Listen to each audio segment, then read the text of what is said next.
Here's the bridge on the Ingham here in Key West. One thing a lot of people don't get to see is the chart room. Let's go and take a look.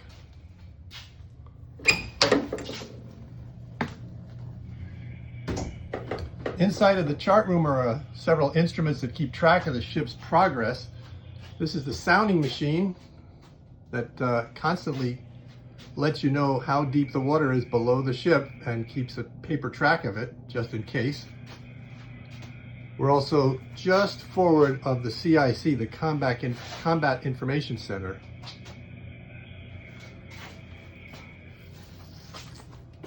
On the back wall here is also the ship's log machine. This keeps track of the speed of the ship and the course of the ship at all times.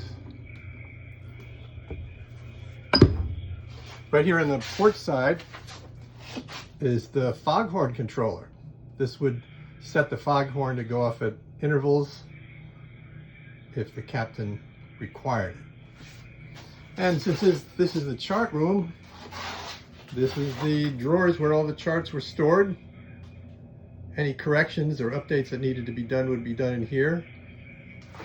Also in this room are a couple other aids to navigation. The direction finder. This worked on radio waves. If you knew where a radio station or a radio beacon was located, you could just dial it in and it would give you the heading to that radio station. This, however, was the modern edition. This is an Omega navigation system. This was the first navigation system that actually gave you your latitude and longitude based on radio waves. It was started in 1971 and ended in 1997 in favor of GPS, which was better. This worked on very low frequency radio waves between 10 and 14 kilohertz. We're right below the main mast, so there's a lot of wires and cable that go up to the main mast, antenna wires, that sort of thing.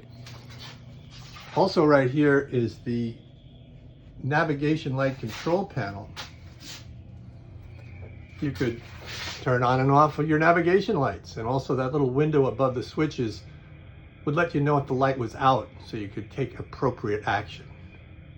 And then finally, we're back to the bridge.